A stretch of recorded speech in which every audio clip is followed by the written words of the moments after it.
এক পর্যায়ে আমি ডিসিশন দিলাম, হ্যাঁ এখানে বিজ্ঞ আলিম, আমরা বিজ্ঞ আলিম দাওয়াত করব, এটার ব্যাখ্যা এবং হাদিস যেটাই দেয় ওনারা দিব, তারপরে আমরা এটা নিয়ে আর কথা বলবেন না। তো যাই হোক, এই পর্যন্ত সমাজে আর কোনো এটা নিয়ে কেউ সমালোচনা করে নাই। তাই আমরা আপনাদের কাছে অনুরোধ, আপনারা বিজ্ঞ আলিম, আপনাদের পিছনে আমরা নমাজ পড়ি, একটা দায়িত্ব বিয়াজাল এমাম কইয়া সারা জীবন পশ্চিম দিকে ফিরিয়ে নমাজ পড়ছি। এখন আপনারা যদি বলেন পূর্ব দিকে নমাজ পড়তে হবে, তাহলে পূর্ব দিকে পড়তে হলে এটার তো ব্যাখ্যা দিতে হবে কোরআন থেকে। তাই আমরা কোরআনের আলোতে আপনারা এটার সমাধান দিবেন। আমার এলাকার মানুষ খুব শান্তিপ্রিয় মানুষ, পরিবেশ শান্ত। আর যারা আমার এলাকার লোকজন সমাজের আছেন, আপনারা কেউ অনুরোধ করবো, কেউ কথা বলবেন না। ওনারা বিজ্ঞ আলিম সমাজ, ওনারা এটার সিদ্ধান্ত দিবে, আর ওনারা যেটাই সিদ্ধান্ত দেয় সেটা আমরা মেনে নেব। তবে বাইরে থেকে কেউ কোনো কথা বলবেন না, এই বলে আমার বক্তব্য শেষ করলাম। আসসালামু আলাইকুম।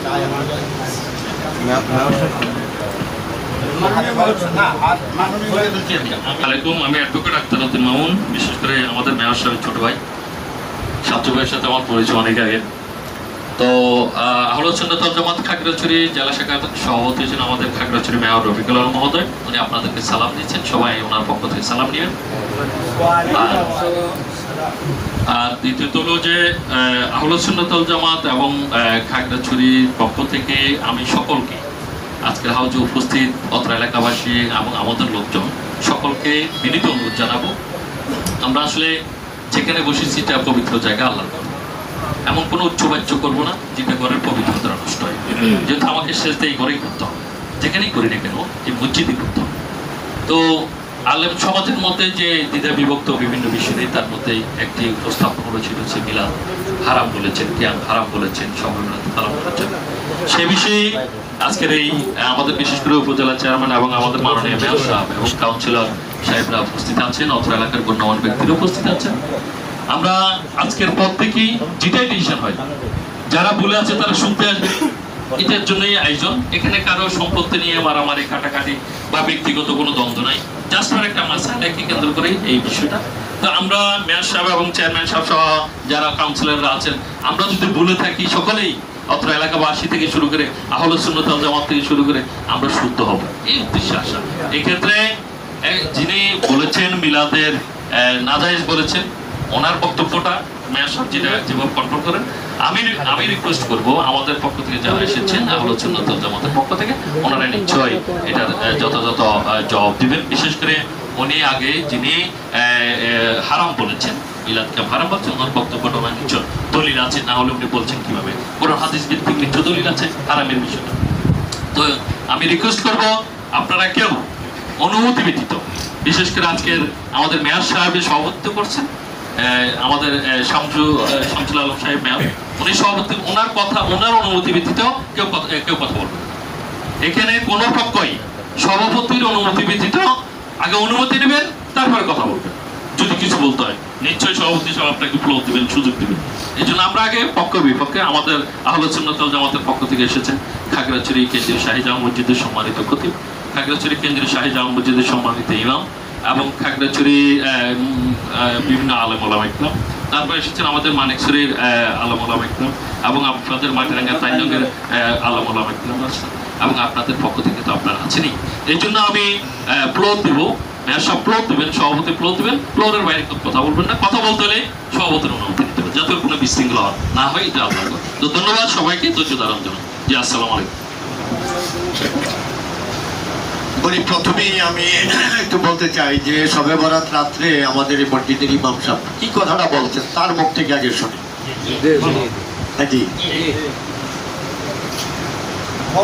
আমি তো টাইম ছেলে টাইম যাবো, এখানে এতজন লোক নিয়ে এই যে না থাকে দরকারের আগে ডেট যাবে।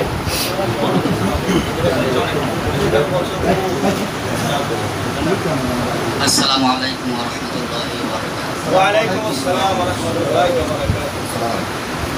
নাহমাদুহু ওয়া নুসাল্লি আলা রাসূলিল কারীম আম্মা বা'দ। আউযু বিল্লাহি মিনাশ শাইতানির রাজীম। বিসমিল্লাহির রহমানির রহিম। সম্মানিত হাজিরিন, ঘোষিত অনুযায়ী আজকের এই মুহূর্তে প্রচলিত মিলাদ ও কিয়ামের বাহাসের নির্ধারণ করা হয়েছে। তো আলোচনা সভাতে উপস্থিত আছেন আমাদের মাটিরাঙ্গা উপজেলার সম্মানিত মাননীয় মেয়র মহোদয় এবং আরও উপস্থিত আছেন অত্র উপজেলার সম্মানিত চেয়ারম্যান জনাব রফিকুল ইসলাম। সম্মানিত হাজিরিন, উক্ত সবাই আরও উপস্থিত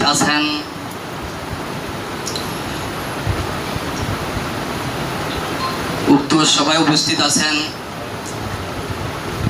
বাহাসের বিপক্ষের সম্মানিত দাওয়াতি মেহমান বিন্দু। সম্মানিত হাজিরিন, আমার মূল কথা হচ্ছে পবিত্র শবে বরাতের গুরুত্বপূর্ণ ফজিলতের উপর আলোচনা করার এক পর্যায়ে প্রচলিত মিলাদ ও কিয়ামকে আমি বেদাত ও নাজায়েজ বলেছিলাম। তার কারণ হলো আল্লাহ পাক রব্বুল আলামিন পবিত্র কালামে বলেছেন রসুলের প্রতি দুরূদ প্রেরণ করার জন্য। রসুল অসংখ্য হাদিসে বলেছেন রসুলের প্রতি দুরূদ প্রেরণ করার জন্য। আর রসুলের যুগের দুরূদ আর আমাদের যুগের দুরূদের মধ্যে একটা ব্যবধান আছে। ব্যবধানটা হলো আল্লাহ পাক রব্বুল আলামিন যে কোরআনে বলেছেন, রাসূল সাল্লাল্লাহু আলাইহি ওয়াসাল্লাম যে হাদিসে অসংখ্য হাদিসে বলেছেন, অসংখ্য হাদিসের মধ্যে এই কথা প্রমাণিত যে রাসূল সাল্লাল্লাহু আলাইহি ওয়াসাল্লাম যে দুরূদের কথা বলা হয়েছে ওই দুরূদ বর্তমানে প্রচলন নাই। আর বর্তমানে যে দুরূদটা প্রচলন আছে এটা দুরূদ না, এটা হলো মিলাদ। সুতরাং মিলাদ আর দুরূদের মধ্যে ব্যবধান রয়েছে। দুরূদ স্বয়ং আল্লাহ পাক কোরআনের মধ্যে নির্দেশ দিয়েছেন আর আল্লাহ রাসূল সাল্লাল্লাহু আলাইহি ওয়াসাল্লাম অসংখ্য হাদিসে নির্দেশ দিয়েছেন। সুতরাং দুরূদ শরীফ রাসূল সাল্লাল্লাহু আলাইহি ওয়াসাল্লাম থেকে আবিষ্কার জীবিত অবস্থাটাও। আর মিলাদ শরীফ যেটা আমাদের দেশের মধ্যে প্রচলিত রয়েছে সেটা 604 হিজরিতে ইরাকের বাদশাহ মুজাফর তিনি আবিষ্কার করেছেন। আর রাসূল সাল্লাল্লাহু আলাইহি ওয়াসাল্লাম হাদিসে বলেছেন ধর্মের রাসূল সাল্লাল্লাহু আলাইহি ওয়াসাল্লাম হাদিসে বলেছেন নব আবিষ্কার বস্তু যেগুলো সেগুলো বেদাত। আর রাসূল সাল্লাল্লাহু আলাইহি ওয়াসাল্লাম দুনিয়ার বুক থেকে যাওয়ার 604 হিজরিতে এই মিলাদের আবিষ্কার হয়। এটা রাসূলের যুগের মিলাদ নয়। রাসূলের যুগের মিলাদ হলো বুখারী শরীফের মধ্যে প্রায় 6000 হাদিস রয়েছে। 6000 হাদিসের শুরুতে আবার 6000 দুরূদ রয়েছে রাসূলুল্লাহ সাল্লাল্লাহু আলাইহি ওয়াসাল্লাম কিভাবে। আর কোনো হাদিসে আবার একবার নয় 2বার 3বার উল্লেখ রয়েছে রাসূলুল্লাহ সাল্লাল্লাহু আলাইহি ওয়াসাল্লাম এইভাবে দুরূদ। রাসূলের অসংখ্য দুরূদ থেকে সংক্ষিপ্ত দুরূদ হলো সাল্লাল্লাহু আলাইহি ওয়াসাল্লাম। আর রাসূলের অসংখ্য দুরূদের মধ্যে থেকে শ্রেষ্ঠ দুরূদ হলো দুরূদ ইব্রাহিম। দুরূদ ইব্রাহিম প্রসঙ্গে আল্লাহ পাক রব্বুল আলামিন আমাদেরকে যে একটা গুরুত্বপূর্ণ ইবাদত দান করেছে এটা হলো নামাজ। এই নামাজের মধ্যে আমরা রাসূলের অসংখ্য দুরূদ থেকে একটা শ্রেষ্ঠ দুরূদ ইব্রাহিম আমরা নামাজে পাঠ করে থাকি, যেটা আমাদের নবী আমাদের শিখিয়ে দিয়েছেন। আমরা ওইভাবে আমরা নামাজের মধ্যে আমরা তেলাওয়াত করে থাকি। মোট কথা রাসূল সাল্লাল্লাহু আলাইহি ওয়াসাল্লাম হাদিসেও আরও উল্লেখ করেছেন যে আমার উম্মত আমার প্রতি একবার দুরূদ প্রেরণ করবে, আমি ওই আমার উম্মতের উপর আমি 10টা রহমান নাযিল করি এবং 10টা মর্যাদা বৃদ্ধি করে দিই এবং 10টা তার চোখের গুণ মাফ করে দিই। তো এগুলার এই সমস্ত ফজিলত থেকে উদ্দেশ্যরা রাসূল সাল্লাল্লাহু আলাইহি ওয়াসাল্লাম যে পদ্ধতিতে দুরূদ বর্ণনা করে দিয়েছেন আমাদেরকে শেখার জন্য এবং রাসূলের প্রতি প্রেরণ করার জন্য ওই পদ্ধতিতে আমরা রাসূলের প্রতি প্রেরণ করি, তাহলে আমরা সওয়াবের আশা রাখতে পারি মনে করি।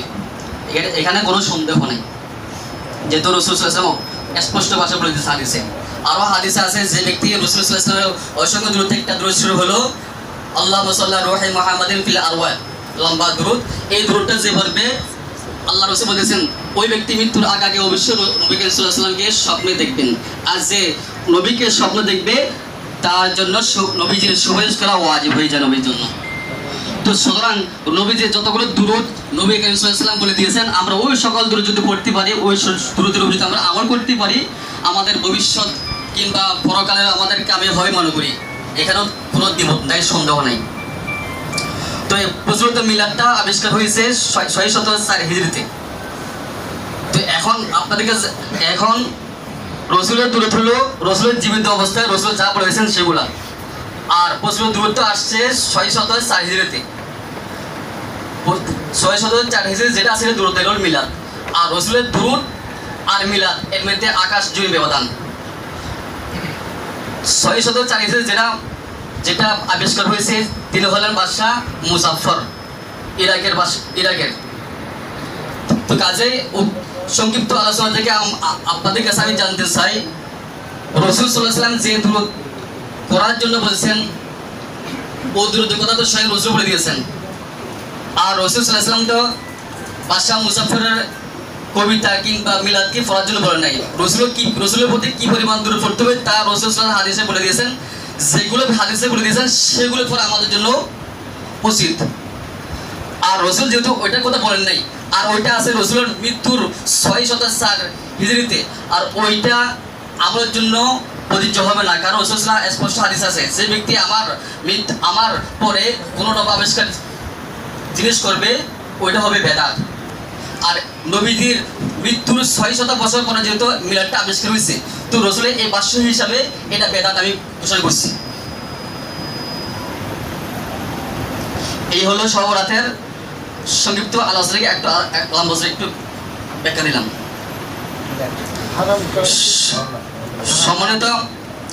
সম্মানিত উপস্থিতি,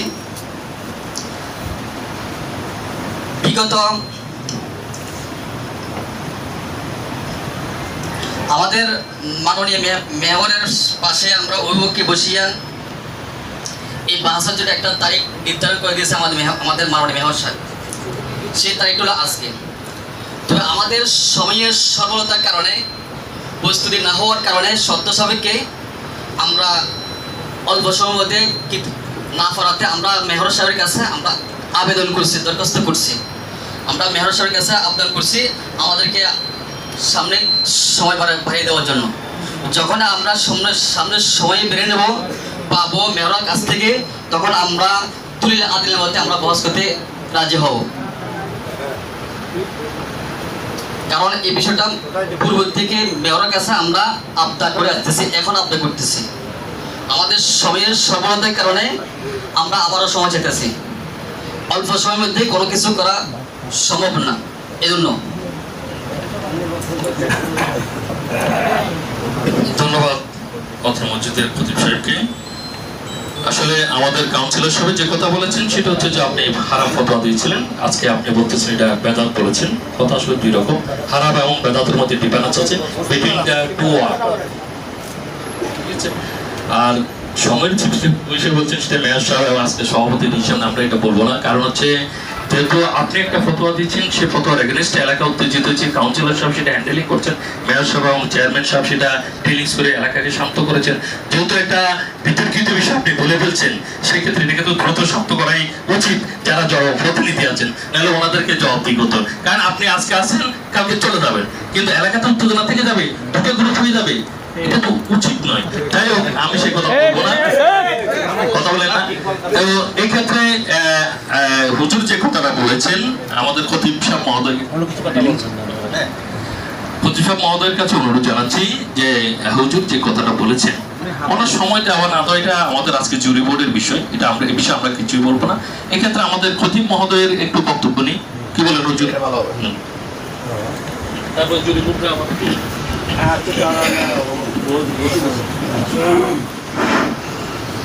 আউযু বিল্লাহি মিনাশ শাইতানির রাজীম বিসমিল্লাহির রহমানির রহিম। দিবৃন্দ, উলামা ইকরাম, সর্বস্তরের মুসলিম উম্মাহ, আসসালামু আলাইকুম ওয়া রাহমাতুল্লাহ।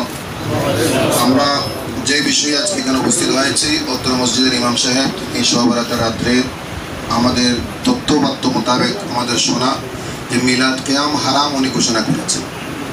মিলাদ কিয়াম হারাম উনি বলেছেন, এটা কি সত্য? আপনার এখানকার মুসল্লিরা কারা? একটা হাত মুসল্লিরা, শুধু মুসল্লিরা, এখানকার মুসল্লি যারা ছিলেন তারা উনি কি মিলাদ কিয়াম হারাম বলেছিলেন? হারাম বলেছিলেন, হারাম বলেছিলেন।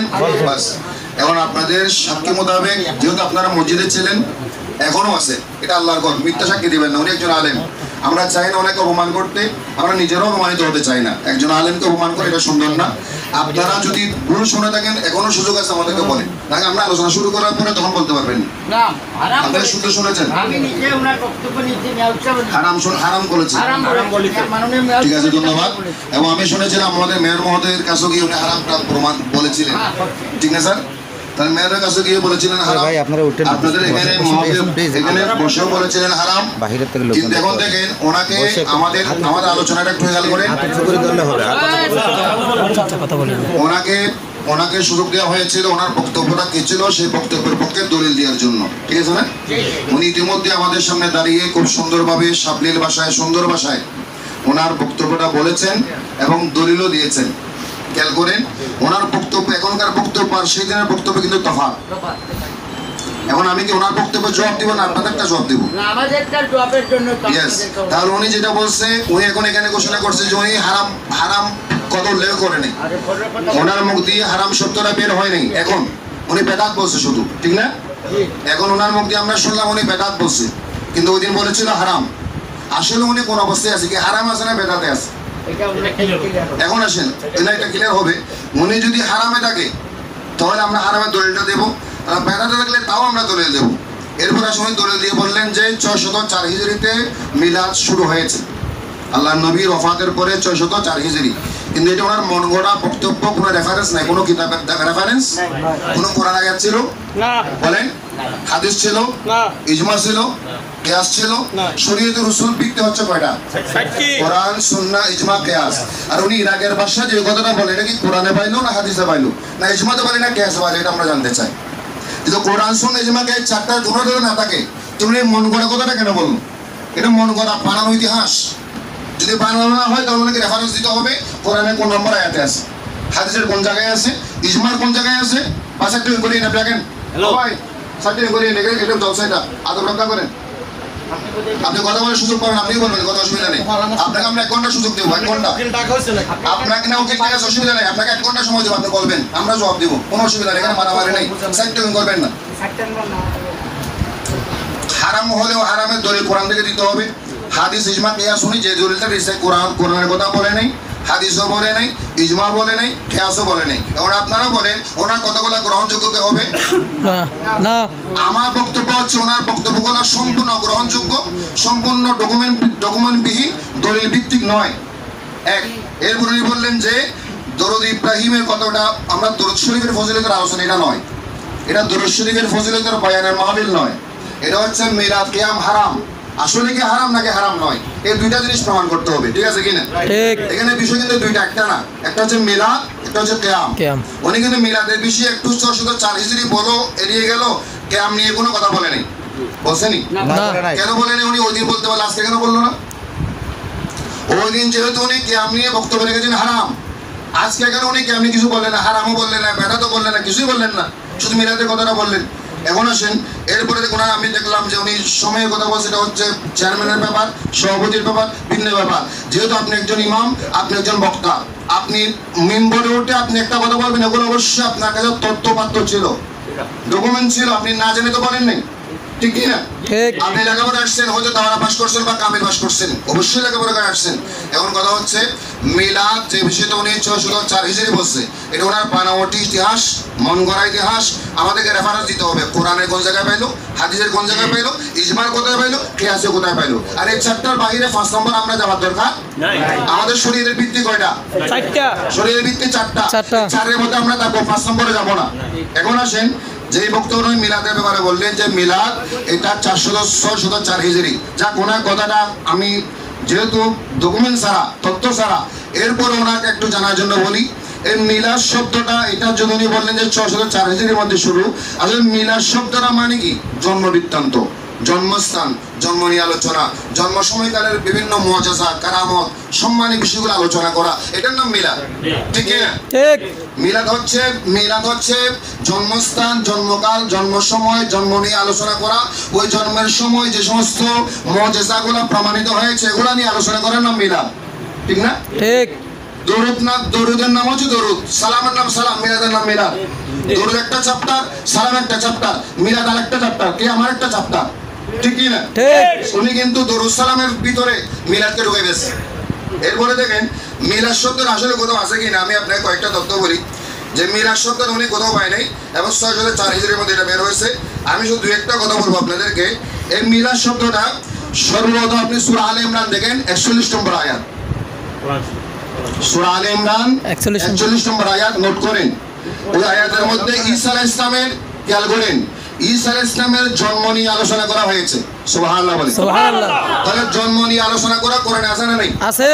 604 হিজরি কোথায় পাইলো? কোরআন কি 604 হিজরি নাযিল হয়েছে? না। এরপরে আসেন আয়াত নম্বর বলে দিলাম, বিস্তারিত বিবরণ আপনারা ওনার থেকে শুনবেন। 41 নম্বর আয়াত। এরপর আসেন মিলাদ সম্পর্কে মুসা আলাইহিস সালামের জন্ম নিয়ে। কার জন্ম? মুসা আলাইহিস সালাম। মুসা আলাইহিস সালামের জন্ম নিয়েও কোরআনে বর্ণনা আছে। বেলাদত মিলাদ, মুসা আলাইহিস সালামের মিলাদ। কার মিলাদ? মুসা আলাইহিস সালাম। এটাও কিন্তু আপনি পাবেন সূরা কাসাস 41 নম্বর আয়াত। সূরা কাসাস 41 নম্বর আয়াতে পাবেন মুসা আলাইহিস সালামের জন্ম নিয়ে আলোচনা। এরপরে দেখেন মরিয়ম আলাইহিস সালাম, যিনি ঈসা আলাইহিস সালামের মা, মরিয়ম আলাইহিস সালামের জন্ম নিয়েও কোরআনে আছে। কোথায় আছে? কোরআনে। কোরআনে আছে। আলে ইমরান 34 নম্বর আয়াত। কত নম্বর আয়াত? 34 নাম্বার। তিনটা বললাম, যদি আরো প্রয়োজন হয় আরো বলতে পারবো, মাত্র কয়েকটা বলি শুধু ওনার জানার জন্য, ওনার গবেষণার জন্য এবং আপনারা সিদ্ধান্ত নেওয়ার জন্য।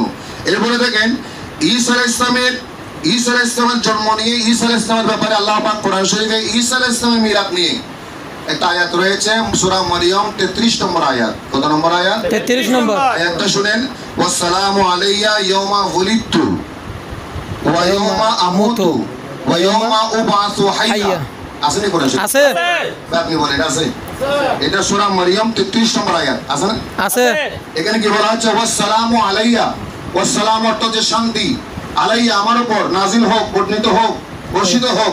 ইয়াওমা ওয়ালিদতু, যেই দিন আমি জন্মগ্রহণ করেছি। সুবহানাল্লাহ। সুবহানাল্লাহ। এই ওয়ালিদতু এটা কি মিলাদ নয়? মিলাদ। এই জন্মের কথা বলা হয় নাই? হয়েছে। কোরআন শরীফ বের করেন আছে কিনা? বের করেন। ইয়াওমা ওয়ালিদতু এই জন্মের কথা এখানে আছে কিনা? আছে। ইয়াওমা ওয়ালিদতু বলা হয়েছে। এরপর আয়াতগুলো আমরা বুঝতে পেরেছি। ইয়াওমা আমুতু। ঈসা আলাইহিস সালাম বললেন, আমি যেই দিন জন্মগ্রহণ করেছি ওই দিনের কারণে আল্লাহ পাক আমার উপর শান্তি বর্ষিত করুক। আমি আবার যেদিন মৃত্যুবরণ করব, যেদিন আবার পুনরুত্থান হবে, এই তিনটা দিবস আমার উপর কি বর্ষিত হোক? শান্তি বর্ষিত হোক। ঈসা আলাইহিস সালামের কথা কোরআনে আছে, সূরা মরিয়ম কত নম্বর আয়াত? 33 নম্বর। 33 নম্বর আয়াত।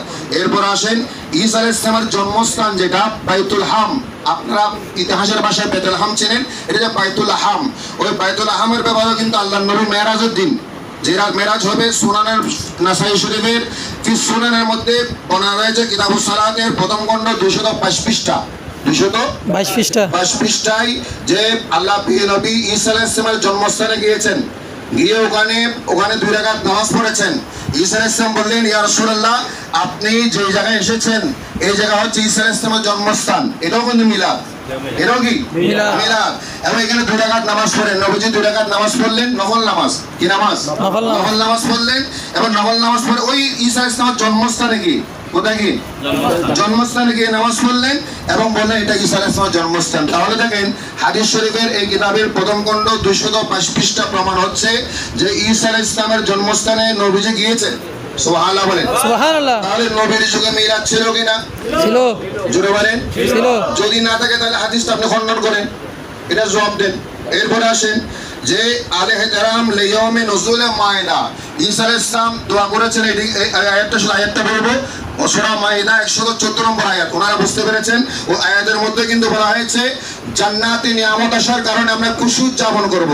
ঈসা আলাইহিস সালাম বলেছেন দুনিয়া আখিরাত আমি এবং আমাদের পরবর্তী মানুষদের জন্য যারা ঈদ হয়, কি হয়? ঈদ মানে ঈদ আল-আউয়ালিনা ওয়া আখিরিনা বলা হয়েছে, ঈদ বলা হয়েছে। ওই ঈদটা কিন্তু আমরা এখন উদযাপন করি, যেটা ঈদে মিলাদুন নবী। ঈদে মিলাদুন নবী। এরপর আসেন আমাদের প্রিয় নবী মুহাম্মদ রাসূলুল্লাহ সাল্লাল্লাহু আলাইহি ওয়াসাল্লামের জন্মের ব্যাপারে, নবীজির ব্যাপারে হাদিস শরীফে কি বলা হয়েছে দেখেন। এটা বুখারী শরীফ, মুসলিম শরীফ, দ্বিতীয় খণ্ড 819 পৃষ্ঠা। যদি আপনাদের কাছে থাকে দেখেন দয়া করে, 819 পৃষ্ঠা, দ্বিতীয় খণ্ড, মুসলিম শরীফ আপনি পেয়ে যাবেন। হযরত আবু কাতাদা রাদিয়াল্লাহু তাআলা থেকে বর্ণিত, নবীজির দরবারে প্রশ্ন করা হয়েছিল, ইয়া রাসূলুল্লাহ, আপনি প্রতি সোমবার রোজা রাখেন, কি রাখেন? রোজা। এখন আমরা জানতে চাই প্রতি সোমবারে কেন রোজা রাখেন? নবীজি ইরশাদ করলেন, ফিহি ওয়ালিদতু, সোমবারে আমার জন্ম হয়েছে। সুবহানাল্লাহ। জন্মের নাম কিন্তু মিলাদ। জন্মের নাম কি? মিলাদ। 604 হিজরি। না ইরাকের ভাষা নেই রাসূল বলছে হাদিস শরীফ মুসলিম শরীফ দ্বিতীয় খণ্ড 819 পৃষ্ঠা ফিহি ওলিদতু ওই দিনে আমার জন্ম হয়েছে তার মানে মিলাদ জন্ম মানে কি মিলাদ এবং ওই দিনে আমার উপর কোরআন নাজিল হয়েছে সুবহানাল্লাহ সুবহানাল্লাহ। তাহলে আসেন এরপরে যদি আমরা সামনের দিকে যাই পেয়ে যাবে যে মিলাদের ব্যাপারে লাগবে না মিলাদের ব্যাপারে জি বলেন। এখানে একটা কথা ওনাদের পক্ষ থেকে একটা রেফারেন্স আসে অনেক সময় যারা ক্যাম্প করেন না আর কি। ওনারা বলেন যে আল্লাহ মিলাদ যারা পড়েন না মিলাদ মানে হলো আনন্দ। তাই মিলাদ আল্লাহ নবী তো জন্ম দিবস ওপার দিবস, তাহলে আমরা কোনটা করবো? এটা কষ্ট রাখবো। সুন্দর, এটাও বলবো। এটা আমার বক্তব্য শেষ হওয়ার আগে একটু মনে করে দিয়েন, তাও বলবো ইনশাআল্লাহ। এখন যে বিষয়টা আমি মিলাদ নিয়ে আলোচনা ছিল, ওনার কিন্তু হারাম বলেছেন কয়টা? হারাম বলেছেন তিনবার, দুইটা বিষয় নিয়ে। মিলাদও হারাম, কিয়ামও হারাম। মিলাদও হারাম, কিয়ামও হারাম। হারাম, এখন আমি একটা জিনিস জানতে চাই, হারাম মানে নিষেধ। হারাম মানে কি? নিষেধ। হারাম প্রমাণ করতে হলে কোরআনের আয়াত লাগবে, ঠিক, নাসে কাতঈ লাগবে, অকাট্য দলিল লাগবে, ঠিক। ইজমা দিয়ে হবে না, কিয়াস দিয়ে হবে না, ইরাকের বাদশার কাহিনী দিয়ে হবে না, ঠিক। ইরাকের বাদশার কাহিনী দিয়ে হারাম প্রমাণিত হয় না। হারাম প্রমাণ করতে হলে কোরআন লাগবে, অকাট্য দলিল লাগবে। উনি মিলাদের বিপক্ষে এটা হারাম একটা অকাট্য দলিল দিতে বলেন, এখনো সময় আছে না। একটা দলিল দিতে হবে যে এটা হারাম, কোরআনের আয়াত দ্বারা প্রমাণ। একটা আয়াত বলতে পারলেন না, একটা হাদিস বলতে পারলেন না, ইরাকের বাদশার কাহিনী দিয়ে আপনি আমাদেরকে, সাধারণ মানুষকে বিভ্রান্ত করার চেষ্টা করছেন। সাবধান হতে হবে। ইসলাম শান্তির ধর্ম, শান্তি ধর্ম নয়। ইসলাম মন গড়া কথা বলা ধর্ম নয়। ইসলাম ইচ্ছাকৃত যেমন খুশি তেমন বলা ধর্ম। আমাদের জবানে লাগাম থাকতে হবে, লাগাম থাকতে হবে। কোরআন সুন্নাহ ইজমা কিয়াস ভিত্তিক কথা বলতে হবে। যে আয়াত যে হাদিসগুলো আমি বললাম, শুধুমাত্র কয়েকটা রেফারেন্স দিলাম, আরো যদি রেফারেন্স চান হাজার হাজার আছে। সুবহানাল্লাহ, সুবহানাল্লাহ। আরো রেফারেন্স দিতে পারবো, এই কয়েকটা দিলাম। কারণ আধা কেজি গ্লাস হতো আর এক গ্লাস পানি দেওয়া যাবে না। আবার আধা কেজি গ্লাস আধা কেজি পানি দিলাম, এরপরে ওগুলো পরে ইনশাল্লাহ হবে। মিলাদের বিষয়টা বললাম, মিলাদটা কোরআন দ্বারা প্রমাণ, হাদিস দ্বারা প্রমাণ, ইজমা দ্বারা প্রমাণ, কিয়াস দ্বারা প্রমাণ। রাসূলের যুগে ছিল, সাহাবী যুগে ছিল, তাবিঈ যুগে ছিল, তবে তাবিঈনের যুগে ছিল। যতটুকু সময় লাগে আমরা সেটা প্রমাণ করব, সব সময় প্রমাণ করব, কিতাবের রেফারেন্স দিয়ে, সহিহ হাদিসের রাওয়ায়াত দিয়ে। সুবহানাল্লাহ, সুবহানাল্লাহ। এক্ষেত্রে আমরা পিছপা হব না, কখনো পিছপা হব না। এখন আসেন কিয়ামের বিষয়। মিলাদের বিষয় আপনারা স্পষ্ট? জোরে বলে স্পষ্ট? স্পষ্ট। উনি কিন্তু মিলাদ হারাম প্রমাণ করতে পারেন না, ঠিক কি না?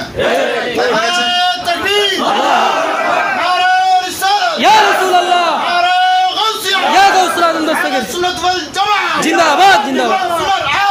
ঘরে ঘরে চালো। উনি মিলাদ হারাম এটা প্রমাণ করতে ব্যর্থ হয়েছেন, পারেন নাই। এবং ওই কথাটা বলে কেন বলেছেন এটা পরে উনি কর্তৃপক্ষকে বলবেন। আপাতত আমরা ওনার বক্তব্য শুনে যেটা দেখলাম, উনি মিলাদ হারাম প্রমাণ করতে পারেন নাই, ঠিক কি না? ভাই পেরেছেন? যদি পারেন এখনো সময় আছে, একটা আয়াত পড়েন, কোরআনের দলিল দেন, আমরা সেই দলিল নিয়ে তথ্যপত্র দেব। যদি পারেন একটা দলিল দেন।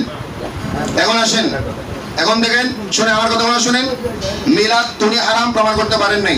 এরপর আসেন, মিলাদ হারাম হওয়ার, হারাম প্রমাণ করতে হলে কোরআনের আয়াত লাগবে। মন গড়া কাহিনী দিয়ে হালাল হারাম, হাদিস শরীফে আছে আল হালালু বাইয়িনুন ওয়াল হারামু বাইয়িনুন ওয়া বাইনাহুমা মুতাশাবিহাত, আছে না নাই? আছে। হালাল স্পষ্ট, হারাম স্পষ্ট, দুইয়ের মাঝখানে গুলো তো সাদৃশ্যপূর্ণ। এবং দুই রাস্তার যে মুতাশাবিহাত বলা হয়েছে, ওরা ব্যাখ্যার উপর নির্ভর। কিসের উপর নির্ভর? ব্যাখ্যার উপর, তাফসীরের উপর নির্ভর, ব্যাখ্যার উপর নির্ভর। কিন্তু হালাল স্পষ্ট। গরুর মাংস, শুকরের মাংস খাওয়া কি হারাম? স্পষ্ট না? স্পষ্ট। মদ পান করা স্পষ্ট না? স্পষ্ট। একটু খাইলে এক ফোঁটা খাইলো হারাম, হারাম। সুদ খাওয়া হারাম, ঘুষ খাওয়া হারাম। এগুলা যেরকম হারাম, ওই হারামটা কোরআন দ্বারা প্রমাণ। ঠিক, কোরআন দ্বারা। মিলাদ হারাম উনি কোরআন শরীফের একটা আয়াত বলতে বলেন, এই আয়াত দ্বারা হারাম, এই আয়াত দ্বারা মিলাদ হারাম, একটা আয়াত বলতে বলেন। উনি চিন্তা করুক, আমরা আলোচনার সামনে দিকে যাই, কি বলেন? ঠিক। আমরা এখন কিয়াম নিয়ে আলোচনা করি। এরপরে দেখে কিয়াম নিয়ে যদি আমরা আলোচনা করতে যাই, মিলাদ কি আল্লাহর নবীর সময় ছিল না? এটা তো বললাম। মিলাদ এখন যে একটা বললাম শুনেন, এখন মুসলিম শরীফ দ্বিতীয় খণ্ড 819 পৃষ্ঠা যে হাদিস বললাম, এটা রাসূলের যুগের কথা। আল্লাহর নবী নিজেই তো মিলাদ পালন করেছেন, প্রতি সোমবার রোজা রেখেছেন মিলাদুন নবীর কারণে। সুবহানাল্লাহ বলেন। যেখানে নবীজি নিজেই মিলাদুন নবী উদযাপন করেছেন, আবার যুগে থাকবে না কেন? নিজে যেখানে উদযাপন করেছে, আবার যুগে থাকবে না কেন? ঠিক। যুগ তো 12 বছর, এক যুগের নাম কয় বছর? 12 বছর। আর নবীর যুগ বলে 63 বছর, ঠিক না? ঠিক। যেখানে নবীজি নিজে প্রতি সপ্তাহে মিলাদুন নবী করেছেন, সপ্তাহে আপনি সোমবার রোজা পালন করেছেন, নবীজি বলেছেন ফিহি উলিদতু, ওই দিন আমার মিলাদ হয়েছে, এই জন্য আমি রোজা রাখি। সুবহানাল্লাহ। এটাই তো মিলাদুন নবী। হুজুর, আমি একটা প্রশ্ন, আমার আলোচনা শেষ হোক, তারপর প্রশ্ন করবেন। এখন রাখেন, আমার আলোচনা করে শেষ করি, আগে আমরা ধারাবাহিক আলোচনা শেষ করি, তারপর আপনি বলবেন। এখন দেখেন, আমরা কিয়াম নিয়ে আলোচনা করব। কি নিয়ে? কিয়াম। কিয়াম নিয়ে। ওনারা কিয়ামকে হারাম বলেছেন, অথচ হারাম বলেছেন সত্য। এখানে উঠি কোনো হারাম বিষয়ে কিয়াম বিষয়ে কোনো কথা বলেন নাই। ইরাকের কথাও বলেন না, ইরানের কথা, মিলাদের ব্যাপারে তো ইরাকের একটা কথা বলছে। কিয়াম নিয়ে তো ইরানের কথা বলতে পারতো, কুয়েতের কথা বলতে পারতো, অন্তত কুয়েত না হলে বাংলাদেশের কথা বলতে পারতো, তাও তো বললো না। এখন আসেন কিয়ামের কথা যদি বলি, কিয়াম করা এটা আসলে ইবাদত। এটা কি ইবাদত? আমরা ইবাদতের নিয়তে কিয়াম করি আল্লাহর জন্য। কার জন্য? আল্লাহর জন্য। খেয়াল করেন, আমার কথা কেউ বিভ্রান্ত হবেন না। প্রশ্ন করতে চাইলে প্রশ্ন করতে পারবেন না, হাজারো প্রশ্নের জবাব দেব। কিয়াম আপনি কিয়াম করবেন, আমাদের কিয়াম রুকু সিজদা এগুলো একমাত্র কার? আল্লাহ। ইবাদতের নিয়তে। কিসের নিয়তে? ইবাদতের। ইবাদতের নিয়তে কিয়াম আল্লাহর জন্য। রুকু কার জন্য? আল্লাহর জন্য। সিজদা কার জন্য? আল্লাহর জন্য। দাঁড়িয়ে দাঁড়িয়ে আমরা নামাজ পড়ি, বসে বসে নামাজ পড়ি, অনেক সময় না পারলে শুয়ে শুয়েও। সূরা আলে ইমরান 191 নম্বর আয়াত আল্লাহ পাক বলেছেন, আল্লাযীনা ইয়াযকুরুনাল্লাহা কিয়ামান ওয়া কুউদান ওয়া আলা জুনুবিহিম। আছে না ভাই? আছে। আছে না? আছে। আল্লাহ পাক বলতেছেন যে যারা আল্লাহর জিকির করবেন, অর্থাৎ ইবাদত করবেন, আল্লাহর ইবাদত করবেন, এরা দাঁড়িয়ে দাঁড়িয়ে করবে, বসে বসে করবে, শুয়ে শুয়ে করবে। ঠিক না? ঠিক। আমরা নামাজের মধ্যে কিন্তু দাঁড়ানোও আছে, বসাও আছে না? আবার অপার গলে শুয়ে নামাজ পড়ার ব্যবস্থা আছে। বসে বসে ইবাদত আছে না? আছে। আমরা যখন শেষ বৈঠকে বসি তখন এটা বৈঠক না। এখন আসেন, ওনারা যেটা বলে যে কিয়াম একমাত্র আল্লাহর জন্য খাস, আর কারোর জন্য কিয়াম করা যাবে না, কারোর জন্য করলে শিরিক হবে, এই কথাটা ওনারা বিভিন্ন জায়গায় বলে। এই ক্ষেত্রে আমরা বলি, আল্লাহ তো শুধু কিয়ামের কথা বলেন নাই, কিয়ামের কথা বলছেন, আবার বসার কথা বলছেন, শোয়ার কথা বলছেন। কিয়াম যদি আল্লাহর জন্য খাস হয়, তাহলে বসা তো আল্লাহর জন্য খাস। ঠিক। আপনি বসতে পারবেন না, শুইতে পারবেন না। তাহলে এই আয়াত দ্বারা যদি শুধু কিয়াম আল্লাহর জন্য কি হয়? খাস হয়। বসা টাকা আপনি বসতে পারবেন না, কিয়াম যেহেতু করতে পারবেন না, বসতে পারেন না, শুইতেও পারবেন না। কি করবেন? একজন মানুষের কয়টা অবস্থা? তিনটা। হয়তো দাঁড়ায় থাকবে, নয়তো বসে থাকবে, নয়তো শুয়ে থাকবে। তিনটা যদি করতে না পারেন, তিনটা যদি হারাম হয়, করবেন কি? বাতাসে বাসবেন নি, তাও তো শুয়ে থাকতে হবে, অথবা দাঁড়ায় থাকতে হবে, অথবা বসে থাকতে হবে। এই তিনটা থেকে কোন জায়গায় যাবেন? সুতরাং ওনাদের এই বিভ্রান্তমূলক বক্তব্যগুলা আসলে আসলে মন গড়া, আসলে কোরআন সুন্নাহ বহির্ভূত। এখন আছেন যে কিয়াম, আমরা কিয়ামগুলা কেন করি? এই কিয়াম আমরা আসলে কি উদ্দেশ্য করি? দাঁড়াই আমরা নবীজিকে সালাম দিই, ঠিক না? আমরা নবীর দরুদ শরীফ দাঁড়িয়েও পড়ি, বসেও পড়ি, বিভিন্ন অবস্থায় পড়ি, ঠিক না? দাঁড়িয়েও পড়তে পারেন, বসেও পড়তে পারেন, বিভিন্ন অবস্থায় পড়তে পারেন। এবং কিয়াম মানে দাঁড়ানো। এরা বলে দাঁড়ানোটা শুধু আল্লাহর জন্য। আমি এখানে আপনাদের সামনে কয়েকটা হাদিস শরীফের রেফারেন্স দেব যে কিয়াম শুধু আল্লাহর জন্য নয়, ইবাদতের নিয়তে কিয়াম আল্লাহর জন্য। ইবাদত ছাড়া অন্য কোনো নিয়তে কিয়াম আছে না নেই? যেমন মনে করেন আপনি ক্লাসে প্রবেশ করলেন, স্কুল কলেজ মাদ্রাসায়, ছাত্ররা দাঁড়িয়ে যায় না? যায়। জোরে বলে যায়। যদি না দাঁড়ায় ছাত্ররা আদব না বেয়াদব? বেয়াদব। তাহলে ছাত্ররা যে টিচার আসার সময় আসা মাত্র দাঁড়িয়ে যায়, এই দাঁড়ানোটা কি হারাম হবে না? কেন? সম্মান। তাহলে এই কিয়ামটা হচ্ছে আল কিয়ামুল ইকরামিন নাস। এই কিয়ামটা হচ্ছে মানুষকে সম্মান করার জন্য, মুরব্বীকে সম্মান করার জন্য, শিক্ষককে সম্মান করার জন্য। মা বাবা আসছে, আপনি বসে আছেন, আপনার বাবা আসছে, আপনার মা আসছে, কি বসে থাকবেন? দাঁড়াবেন না? না, এক্ষেত্রে আমরা কথা বলবো। আগে আমরা আমাদের ডকুমেন্টগুলো দিয়ে দিই, আমাদের ডকুমেন্টগুলো উপস্থাপন করি, জনগণ একটু বুঝুক আসলে কিয়াম এটা আছে কিনা। এখন তো ওনারা মানুষের কাছে এমন ভাবে কিয়াম উপস্থাপন করছে, মনে হচ্ছে এটা অনেক বড় অপরাধ, অনেক বড় পাপ। এখন দেখেন এই কিয়াম, আপনার মা বাবা আসলে আপনি বসে আছেন, দাঁড়িয়ে যাবেন না? মা বাবার সম্মানে, মা বাবার চেয়ে সম্মানে আর কেউ নেই। তাহলে মা বাবার জন্য দাঁড়ালে এটা যদি হারাম হয়, হারাম হবে? তো মা বাবার জন্য দাঁড়ালে হারাম হলো না, আপনি উস্তাদের জন্য দাঁড়ালে হারাম হলো না, আর দাঁড়িয়ে দাঁড়িয়ে আপনি রাসূলের পাকের দরুদ শরীফ বললেন, তাও হারামের মতো চলে আসলো। তাহলে বোঝা গেল ওনারা ক্লাসে শিক্ষকের জন্য দাঁড়ায় নেই, ওনারা বেয়াদব ছিল। ঠিক। ক্লাসের শিক্ষকের জন্য ওনারা দাঁড়ায় নেই, তাহলে ওনারা বেয়াদবি করেছে। তো বেয়াদবের সাথে আমাদের সংসার করার দরকার কি? আমাদের সংসারও আদব নেই, বেয়াদব মাহরুম হাসপাতালেরও বেয়াদব কখনো আল্লাহ রহমত আনহা নবীজি দরবার আসতেন, নবীজি যে সিটে বসতেন ফাতেমা আসা মাত্র নবীজি মহব্বত করে দাঁড়িয়ে যেতেন। শুধু দাঁড়িয়ে যেতেন না, দাঁড়িয়ে যে সিটে নবীজি বসতেন ওই সিটে নিজের মেয়েকে বসাতেন, ওই সিটে নিজের মেয়েকে বসাতেন। দেখেন নিজে দাঁড়িয়ে গেলেন আবার আপন সিটে, এটা হচ্ছে মহব্বত করে। এটা কি করে? আবার যখন নবীজি মা ফাতেমার বাড়িতে যেতেন, মা ফাতেমা যে সিটে বসতেন রাসূলুল্লাহকে দেখে মা ফাতেমা রাদিয়াল্লাহু আনহা দাঁড়িয়ে যেতেন, যে সিটে নিজে বসতেন ওই সিটে রাসূলকে বসাতেন। সুবহানাল্লাহ বলেন। তার নবীজিও মা ফাতেমার মহব্বতে দাঁড়িয়েছেন, আবার মা ফাতেমা নবীর মহব্বতে হাদিস শরীফ আছে না নাই? হারাম করতে গেলেন। এরপর আসেন আরেকটা বিষয় বলি। একদিন নবীজির দরবারে কিছু মহিলা কিছু বাচ্চা রাস্তা দিয়ে আসতেছেন, এটা কিন্তু কোনো ইরাকের কাহিনী না, এটাও হাদিস শরীফ, রেফারেন্স দিব আমি। মহিলা আসতেছে, বাচ্চারা আসতেছে, সুন্দর পোশাক পরে আনন্দ চিন্তারা আসতেছে, এদেরকে দেখে নবীজি দাঁড়িয়ে গেলেন। সুবহানাল্লাহ বলেন। মহিলাদেরকে দেখে এবং বাচ্চাদেরকে দেখে দাঁড়িয়ে গেলেন, দাঁড়িয়ে বললেন যে মাশাআল্লাহ তোমরা তো খুব আনন্দ চিন্তা আসো, নিশ্চয়ই তোমরা খুব খুশি। তোমরা সবাই বললে আমরা বিয়ে থেকে আসতেছি। বিয়ের দিন তো খুশির দিন। কিসের দিন? খুশির দিন। এখন আসে এটা বুখারী শরীফের 3574 নম্বর হাদিস। 3500 নবীজি তাদের মহব্বতে দাঁড়িয়েছেন। কি মহব্বতে? 2 নম্বর পাইলেন। 3 নম্বর আসেন আরেকটা কিয়াম হচ্ছে আনন্দের জন্য দাঁড়িয়ে যাওয়া। কিসের জন্য? কিসের জন্য? আপনার ছেলে হঠাৎ করে আপনি চেয়ারে বসে আছেন, আপনার ছেলে গোল্ডেন এ প্লাস পাইলো অথবা এমবিবিএস ডাক্তারিতে পাস করলো, হঠাৎ করে আপনার কাছে ফোন আসলো যে আপু আমি গোল্ডেন এ প্লাস পেয়েছি, আমি এমবিবিএস পাস করেছি, আপনি আনন্দ থেকে দাঁড়িয়ে যান না? হারাম হবে নি? হারাম হবে। উদাহরণ দিলাম, দলিল নিয়ে আসেন যে আল্লাহর প্রিয় নবীর সাহাবী হযরত জাফর বিন আবু তালেব, যিনি শেরেখ আলীর আপন ভাই, শেরেখ আলীর আপন ভাই জাফর বিন আবু তালেব হাবশায় ছিলেন। কোথায় ছিলেন? হাবশা থেকে মদিনায় আসলেন। কোথায় আসলেন? মদিনা শরীফে।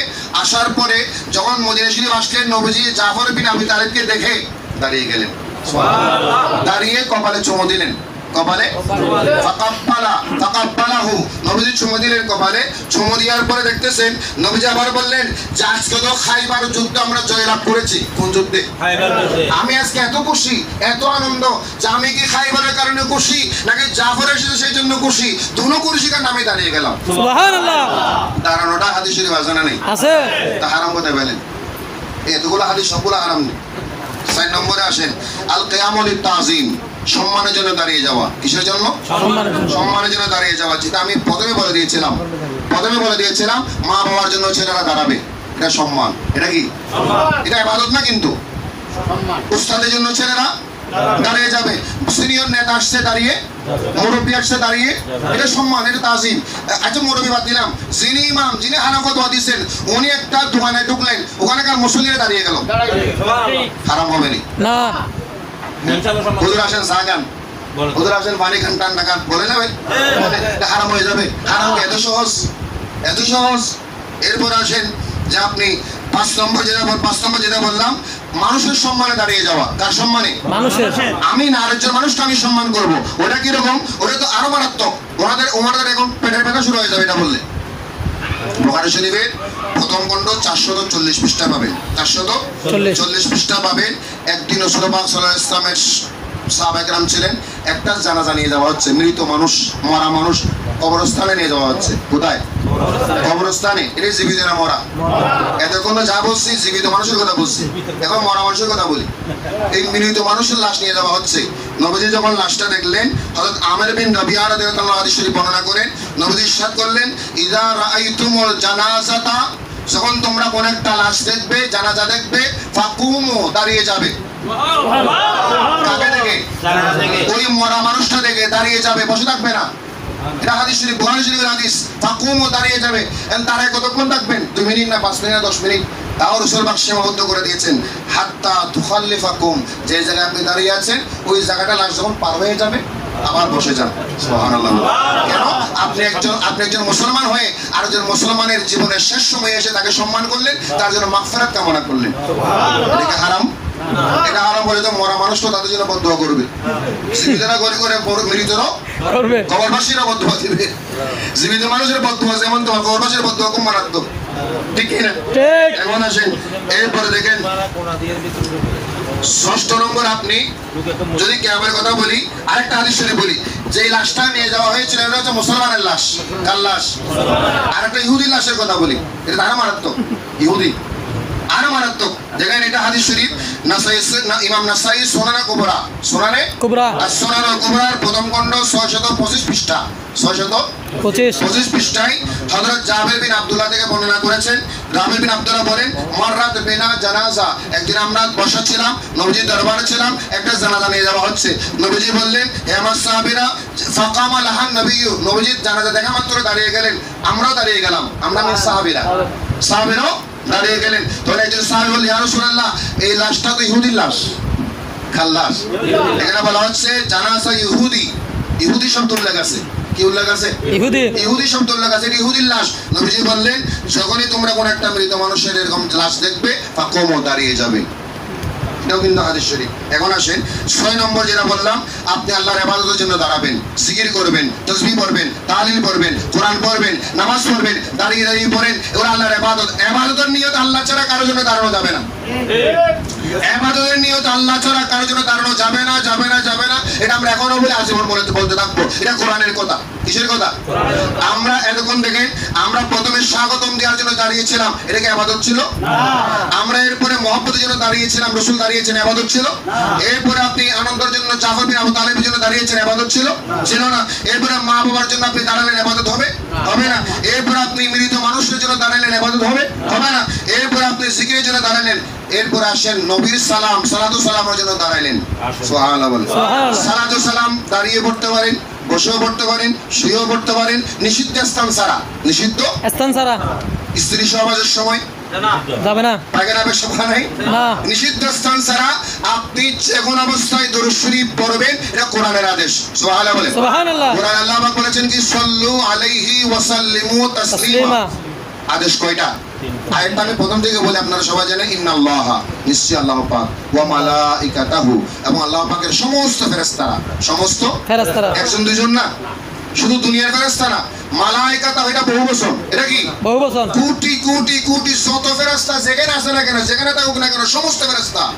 আল্লাহ পাক বলেন, আমি এবং আমার ফেরেশতারা ইউসাল্লুনা আলান নবী, আমি আমার নবীর উপর রহমত নাযিল করি। ফেরেশতারা নবীর উম্মতের জন্য ইস্তিগফার করেন, দরুদ শরীফ পাঠ করেন। হে ইমানদার বান্দারা, তোমরাও সাল্লু, দরুদ পড়ো, সালাত পড়ো, ওয়া সাল্লিমু, এবং সালাম দাও। আল্লাহ বলে, আমি রহমত নাযিল করি। আল্লাহর জন্য বলেছেন সালাত। ওলামায়ে কেরাম যারা একটু খেয়াল করেন, এটা কিন্তু অন্য মানুষরা না বুঝলে আপনারা বুঝবেন, আপনারা যারা প্রতিপক্ষ আছেন আপনারা বুঝবেন। এর আল্লাহ বলেছেন ইউসাল্লুনা, আল্লাহ শুধু সালাত বলেছেন। কি সালাত? সালাত মানে নামাজ না, রহমত। এখানে কি রহমত? আল্লাহর ক্ষেত্রে বলেছেন সালাত, আর আমাদের নবীজির ক্ষেত্রে বলেছেন, আমাদের জন্য আদেশ দিয়েছেন দুইটা। আল্লাহ করেছেন কয়টা? আল্লাহ করেছেন একটা। আমাদের জন্য আদেশ কয়টা? একটা সাল্লু আর একটা সাল্লিমু। কয়টা? দুইটা। সালাত এবং সালাম। আসসালাতু ওয়াসসালামু, আসসালাতু ওয়াসসালামু। সালাতের আদেশ দিয়েছেন কে? আল্লাহ। সালামের আদেশ দিয়েছেন আল্লাহ। আদেশ কয়টা? দুইটা। আপনি যদি একটা পালন করেন, একটা হবে, দরুদ পূর্ণ হবে না। দরুদ পূর্ণ হবে না। আমাদের দরুদ পূর্ণ হতে হলে সালাতও লাগবে, সালামও লাগবে, সালামও লাগবে। শুধু সালাতের নাম দরুদ নয়, শুধু সালামের নাম দরুদ নয়, সালাত সালাম দুটোটার সমন্বয়ের নাম দরুদ। ঠিক ঠিক না? ঠিক। সালাত সালাম দুটোটার সমন্বয়ের নাম কি? দরুদ। এখন আসেন, আমরা যে বিভিন্ন দরুদ শরীফ পড়ি, দরুদ শরীফ আপনি যেটা পড়েন, সালাতও থাকতে হবে, সালামও থাকতে হবে। আমরা সালাতু সালামটা আল্লাহ বলেছেন, সাল্লু, তোমরা সালাত পড়ো, সালাম দাও আমার নবীর উপর, মহব্বত নিয়ে, ভালোবাসা নিয়ে, আন্তরিকতা নিয়ে। তাসলিমা বলেছে মফুল মুতলাক, যেটা বলেন সুবহানাল্লাহ। আচ্ছা বলেন, আল্লাহ সালাতু সালাম পড়তে বলেছেন, রাত্রে পড়ো। খেয়াল করেন, আরেকটা বুঝবেন, রাত্রে পড়ো এখানে বলা হয়েছে, রাত্রে পড়ো বলা হয়েছে। নবীর দরুদের ব্যাপারে, নবীর দরুদের ব্যাপারে কি রাত্রে পড়ো বলা হয়েছে? দিনে পড়ো বলা হয়েছে? না, রাতের কথা বলা হয় নাই, দিনের কথা বলা হয় নাই, সকাল সন্ধ্যা, সকাল সন্ধ্যা রাত কোনটার কথা বলা হয় নাই। বলা হয়েছে যেমন সকাল সন্ধ্যার কথা বলা হয়েছে, সাল্লু ওয়া সাল্লিমু, দরুদ সালাত পড়ো, সালাম পড়ো, সর্বক্ষণ, যখন ইচ্ছা তখন। সুবহানাল্লাহ। এখন আসেন পড়বেন, কিন্তু পড়ার সময় ওই সালাতু সালাম পড়ার জন্য আপনি ওই সালাতু সালামের নির্দিষ্ট কোনো সিস্টেম পদ্ধতি প্রতি দাঁড়িয়ে পড়ো, বসে পড়ো, শুয়ে পড়ো উল্লেখ আসেনি? নাই। যেহেতু উল্লেখ নেই সেহেতু আপনি যে কোনো হালাল পন্থায় করতে পারেন, ঠিক। যে কোনো হালাল পন্থায় করতে পারেন। যেহেতু উল্লেখ না, আপনাকে বলা হয় যে গরুর মাংস খাও। কিসের মাংস? গরুর মাংস। আপনি ইচ্ছা করলে পনির খান, ইচ্ছা করলে রান্না করি, ইচ্ছা করে আলু দিয়ে রান্না করে খান, ইচ্ছা করলে মোলা দিয়ে খান, খাইতে পারেন, কোনো অসুবিধা যেহেতু জায়েজ, যেহেতু কি জায়েজ। এখন আসেন সাল্লু ওয়া সাল্লিমু, একটু খেয়াল করেন, একটু সাল্লু ওয়া সাল্লিমু, এখানে আদেশ করে দুইটা না? একটু বলে আমার সাথে বলেন, সাল্লু ওয়া সাল্লিমু দুইটা না? একটা সালাত একটা সালাম, দুইটা আদেশ। এই দুটোটা যদি না হয় কোনো দরুদে, কোনো দরুদে যদি দুটোটা না হয়, একটা হয়, আল্লাহর আদেশ কি পূর্ণ হবে? আপনি বলেন, মাইন্ড করবেন না, আমাকে ক্ষমা করবেন, আমি আসলে আল্লাহর ওয়াস্তে বলতেছি। সাল্লু ওয়া সাল্লিমু এই দুইটা আদেশ না? এই দুইটার মধ্যে যদি আমরা একটা পালন করি আরেকটা না করি, দরুদ কি পূর্ণ হবে? হবে না। তাহলে দরুদ পূর্ণ হতে হলে দরুদটা লাগবে। আপনি যে বললেন দরুদ ইব্রাহিম, দরুদ ইব্রাহিম উত্তম দরুদ, আফতালুস সালাওয়াত, উত্তম দরুদ নামাজের জন্য। দরুদ ইব্রাহিমের মধ্যে কিন্তু শুধু সালাত আছে, সালাম নেই। ঠিক। শুধু কি আছে? সালাম। আমরা কেন দরুদ ইব্রাহিম বাইরে পড়ি না? কেন দরুদ ইব্রাহিম বাইরে পড়ি না এটা জানার জন্য আপনি ফতোয়ায়ে শামী পড়বেন, ফতোয়ায়ে শামীটা পড়বেন, ওই ফতোয়ার কিতাবে এই কথাটা উল্লেখ আছে। আমরা কেন বাইরে পড়ি না? কারণ দরুদ ইব্রাহিমের মধ্যে সালাত আছে, সালাম নাই। ঠিক। সালাম নাই। পড়েন না, তাই দরুদ ইব্রাহিম পড়লে সাল্লিম পাবেন, সাল্লিম পাবেন না, ঠিক না? ঠিক। সালাত আছে, সালাম নাই। তাই কোরআন আদেশ কিন্তু সালাতও লাগবে, সালামও লাগবে। এখন বলতে পারেন তাহলে নামাজে কেমন হয়? নামাজের মধ্যে কিন্তু দরুদ ইব্রাহিমের মধ্যে সালাত আছে, আর তাহিয়াতুল আসসালামু আলাইকা আইয়ুহান নবী। ঠিক। তাহলে নামাজে পুরা তাশাহুদ পড়লে সালাতও আছে, সালামও আছে। সালামও আছে। সুতরাং নামাজটা হয়ে গেল, নামাজ উত্তম, দরুদ ইব্রাহিম উত্তম নামাজের জন্য, আফতালুস সালাওয়াত নামাজের জন্য। আর নামাজের বাইরে যখন পড়বেন ওখানে আপনাকে সালামও পড়তে হবে। দরুদ ইব্রাহিম পড়ে কোনো অসুবিধা নেই, পড়তে পারে কোনো অসুবিধা নেই, সাথে একটা সালামও পড়তে হবে। ঠিক। দরুদ ইব্রাহিম পড়লেন, এরপর আসসালামু আলাইকা ইয়া রাসূলুল্লাহ, আসসালামু আলাইকা হাবিবাল্লাহ, এভাবে করে সালামও। তাহলে আপনি যে বললেন দরুদ ইব্রাহিম উত্তম দরুদ, নবী যুগ ছিল তো উত্তম দরুদ, আপনি কোরআনের আয়াতের আদেশ, এটা হচ্ছে মতলব।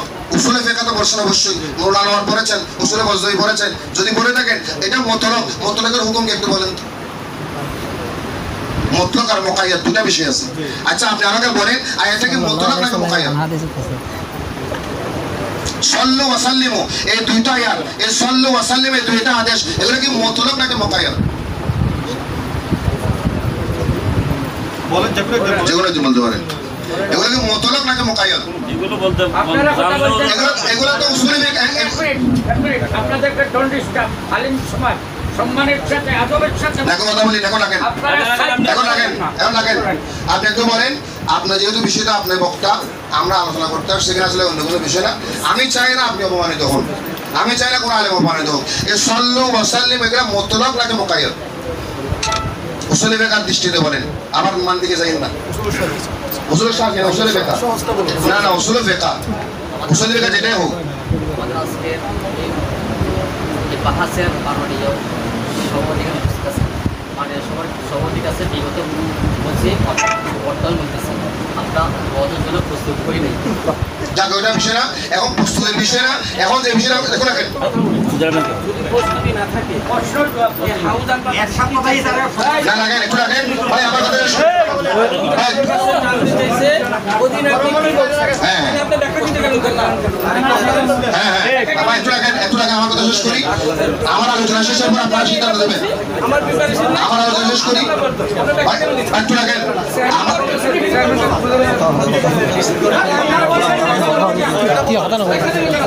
বাইরে মানুষ কথা বলেন না।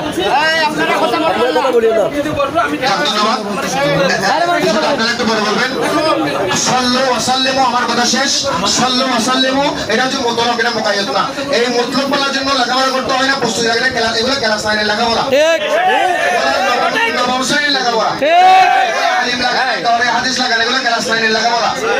মতলব শব্দটা আল মতলব শরীয়তের,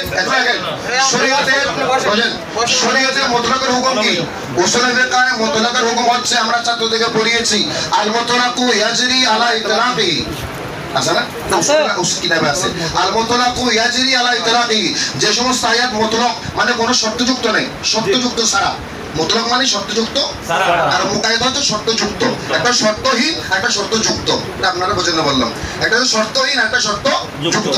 সাল্লু ওয়া সাল্লিমু দরুদ শরীফের কথা বলা শর্তহীন। এখানে কোনো শর্ত নাই। কে দাঁড়িয়ে পড়বেন, না বসে পড়বেন, না শুয়ে পড়বেন, কি রাতে পড়বেন, না দিনে পড়বেন, কি রমজানে পড়বেন, না অন্য সময় পড়বেন, কোনো শর্ত নাই। যেহেতু কোনো শর্ত নেই, হারাম সময় ছাড়া, নিষেধাজ্ঞা নিষিদ্ধকৃত সময় ছাড়া সব সময় আপনি পড়তে পারেন। এখানে হারাম হওয়ার কোনো ফতোয়া দেওয়ার সুযোগ নাই। সুতরাং আমরা এরপরে আরেকটা বিষয় আপনাদের সামনে উপস্থাপন করব। আমরা প্রিয় নবীর সম্মানে কেন আমরা সালাতু সালাম দিই? এর কারণ হচ্ছে আমরা আল্লাহ নবী হচ্ছেন আমাদের ওসিলা, ঠিক কি না? নবীজির শুভাগমনের কারণে আমরা কোরআন পেয়েছি, ঠিক না? নামাজ পেয়েছি, রোজা পেয়েছি, হজ পেয়েছি, যাকাত পেয়েছি আল্লাহ নবীর ওসিলায়। কোরআন পেয়েছি নবীজির ওসিলায়। আর সেই নবীর জন্ম বৃত্তান্ত আলোচনা করা কিছুক্ষণ আগে আমি শুরুতে বলেছিলাম, কোরআনে আছে, হাদিসে আছে, ইজমাতে আছে, কিয়াসে আছে। সারাটার পক্ষ থেকে দলিল চাই আমরা ইনশাআল্লাহ আপনাদের সামনে উপস্থাপন করব। এরপর আসেন এই মিলাদের মধ্যে আমরা দাঁড়িয়ে কেন সালাম দিই? দাঁড়িয়ে সালাম দিচ্ছি আমরা প্রিয় নবীর মহব্বতে, আন্তরিকতা নাই, নবীর উম্মত হয়েছি তার আনন্দের কারণে। আমরা আবার এটা বলি নাই যে নবীজি এখানে হাজির হয়ে গেছেন এই জন্য দাঁড়া গেলাম, এটা আমরা বলি না। সবটা আমরা এটা বলি নাই কখনো। কোন সুন্নি আলেম এটা বলে নাই যে নবীজি এখানে এতক্ষণ আমরা বসা ছিলাম, এখন নবীজি হাজির হয়েছেন এই জন্য আমি দাঁড়িয়ে গেছি, এমন না। হাজির নাজির মাসালা ভিন্ন, আমরা কিন্তু এরকম বলি নাই। আমরা বলেছি আমরা দাঁড়িয়েও পড়তে পারি, বসেও পড়তে পারি, যে কোনো অবস্থায় দরুদ শরীফ পড়তে পারি, কোনো অসুবিধা নেই। এখন সমস্যা হচ্ছে অসুবিধার কথা বলতেছেন আপনি, দলিল দিতে হবে আপনাকে। আর আপনি বলার পরও দলিল সবগুলো দিতে হলো আমাদেরকে। আপনি বলছেন প্রস্তুতি, এখন আপনি প্রস্তুতি না নিয়ে সেদিন সভাপতিকে বক্তব্য রাখছিলেন। আপনার মতো আমিও একজন খতিব, উনিও খতিব, ওনারা তো ওয়াজ করা লাগে 2 ঘন্টা 4 ঘন্টা প্রস্তুতি নেই। আপনি এতগুলো মানুষের সামনে একটা কোরআন শরীফের আয়াত বলবেন, হাদিসের প্রস্তুতি নেবেন না? আপনার ওদিন প্রস্তুতি ছিল, ওই প্রস্তুতিগুলো আজকেও আছে। আজকের এই বইয়ের সিদ্ধান্ত আজকে হঠাৎ করে 10টা বাজে হয় নাই, নিশ্চয় করে ইন্তেনা করেছে। তাহলে প্রস্তুতি নিতে কতক্ষণ লাগে? আমি লেখাগুলো লিখছি কিন্তু গতকাল রাত্রে, আমার সময় লাগছে 25 মিনিট। কত মিনিট? 25 মিনিট। আমার ডায়েরি অনেক বড়, এত বড় বোঝা ডায়েরিটা আনবে কে? এই জন্য নতুন রাস্তা মাথা ছেড়ে আনলাম, 25 মিনিট খরচ করলাম। তা আপনি যেহেতু এখানে বাদিয়ে দেওয়া বিবাদে আপনি রং করছেন, হারাম করছেন, আপনি 24 ঘন্টা কেন সময় বের করেন নাই? আপনি এখানে 24 ঘন্টা সময় বের করেন না, স্টাডি করেন। আপনার বন্ধুরা আছে, আলেম ওলামা আছে, এখানে অনেক আলেম ওলামা, আপনি তাদের দোলনা দিতেন, তাদের কাছে যেতেন, দলিল নিয়ে আসতেন, ডকুমেন্ট নিয়ে আসতেন। এরপর আসেন এখানে তিরমিজি শরীফ আছে, এখানে তিরমিজি শরীফ আছে, একটু বের করেন, দ্বিতীয় খণ্ড বের করেন। যেহেতু এগুলো আনা হচ্ছে, যদি একবার একটা যদি বলে না দেখাই নিমক খারাপে হবে, তখন আপনারা বলেন দেখছেন ওরা ফাড়া করার জন্য আনছে। আমরা ভাড়া করি না ভাই, তিরমিজি শরীফটা নেন।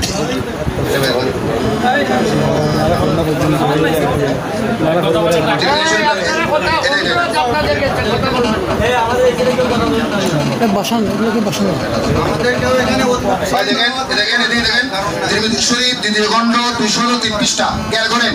তিরমিজি শরীফ দ্বিতীয় খণ্ড 203 পৃষ্ঠা, এই 203 পৃষ্ঠা এটা দ্বিতীয় খণ্ড। এখানে প্রথম খণ্ড আছে, দ্বিতীয় খণ্ড আছে, মাঝখান থেকে দ্বিতীয় খণ্ড। এই দ্বিতীয় খণ্ড 203 পৃষ্ঠা। একটা পাপ মানে পর্ব, একটা পর্ব মানে কিতাবের একটা পর্ব। পর্বটার নাম ভাই দেখেন, বাবু মা জাআ ফি মিলাদিন নবী সাল্লাল্লাহু আলাইহি ওয়াসাল্লাম। মিলাদুন নবী এটা একটু দিচ্ছি। এই মিলাদুন নবী এটা কি ইরাক থেকে ছাপাইছেন? এই তিরমিজি শরীফ কি ইরাক থেকে ছাপাইছে? সহজে সারিয়ে দিয়েছে। এই সহিহ হাদিসগুলো রেফারেন্স সহিহ, শুদ্ধ হাদিস এবং সহিহ সনদে সহিহ মতনে, সহিহ সনদে সহিহ মতনে হাদিস শরীফটা প্রমাণিত। এটা কি ইরাক থেকে ছাপানো হয়েছে? বাদশা মুজাফফর বলে। হ্যাঁ, আমি একটা দয়া করে বলবো আমার হুজুরকে হাদিসটা একটু রেডি করার জন্য, রেডিংটা করতে বলে উনি নিজে বুঝতে হবে এখানে মিলাদ নবী আছে কিনা। আর আমি পড়তে না দিই, উনি মনে করবে না উনি পড়ছে না, ভুল করছে, মানে করতে বলবে। এখন নেন তো দয়া করে আপনি একটু রেডিংটা করেন।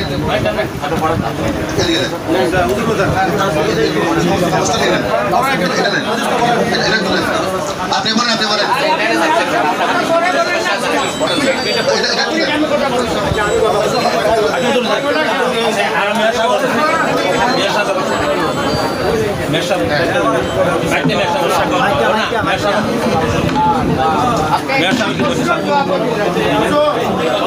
সবাই কথা বন্ধ না রাখুন। আচ্ছা,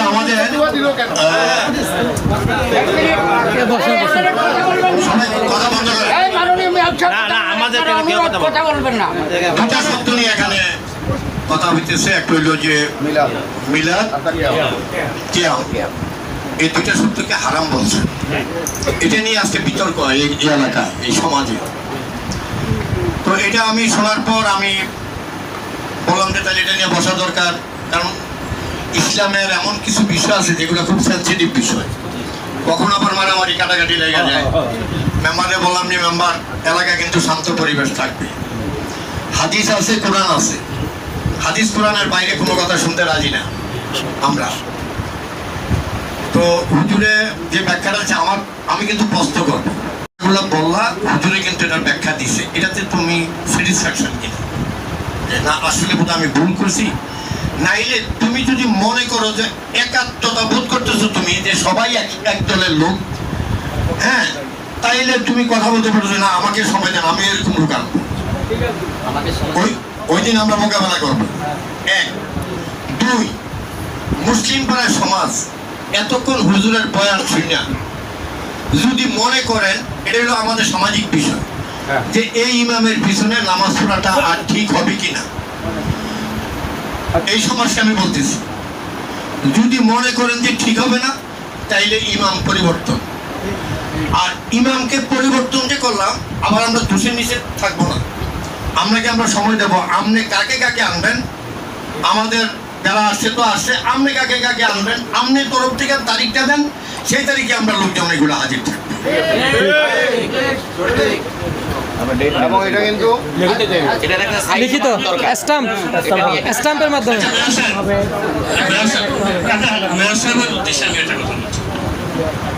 হুজুর একটা কথা যেটা বলছিলেন যে উনি প্রিপারেশন নিয়ে কিন্তু সবাই বলতে রাখতে হারাম ঘোষণা করছে।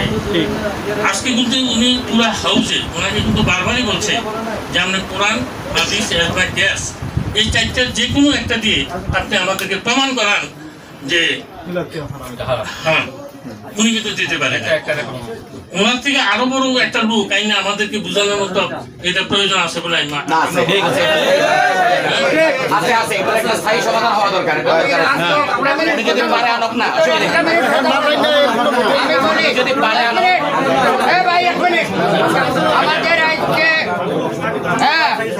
বিজ্ঞ আলিম খাগড়াছড়ি থেকে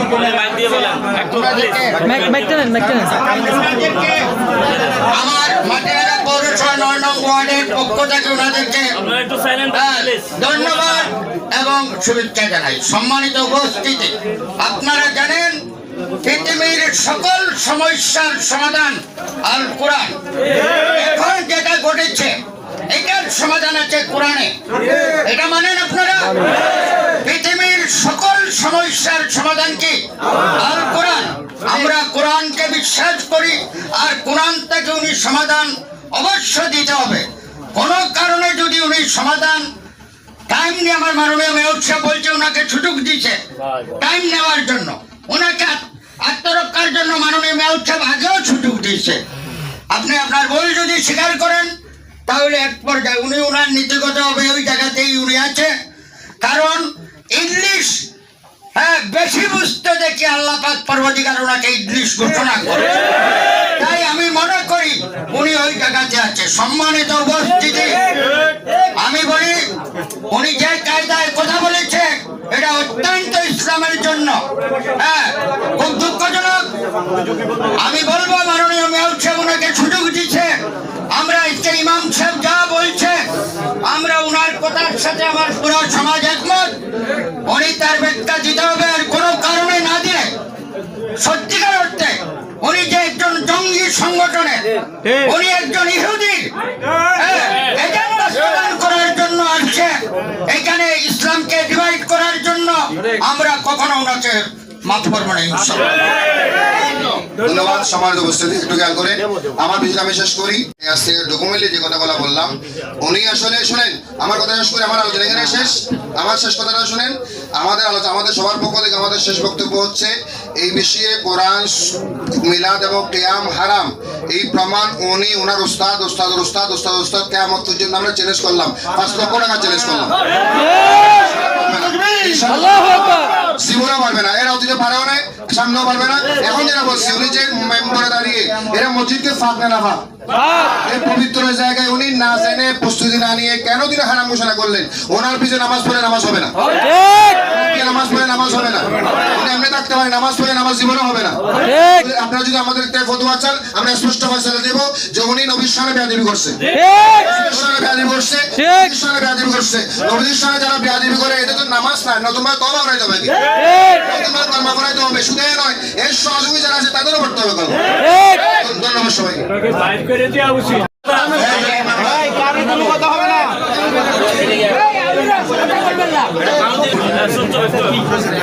এটা না, জসিম যে কথাটা বলছে এটা একটা স্থায়ী নিষ্পত্তি হওয়া দরকার। আমি বলি মাটিরাঙ্গা যত মসজিদ আছে উপজেলায়, মাটিরাঙ্গা যত মসজিদ আছে শতকরা 97% ইমাম কিন্তু উনি যে লাইনে চলতেছেন এই লাইনে, এটা একমত কিনা আসে? তাইলে 97%, 3% বাকি আছে। সুতরাং এটার একটা ফয়সলা হয়ে যাওয়া দরকার। বড় ধরনের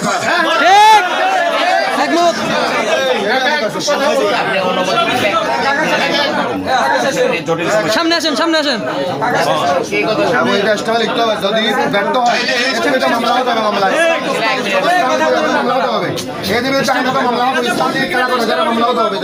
আউযু বিল্লাহি মিনাশ শাইতানির রাজিম। বিসমিল্লাহির রহমানির রহিম।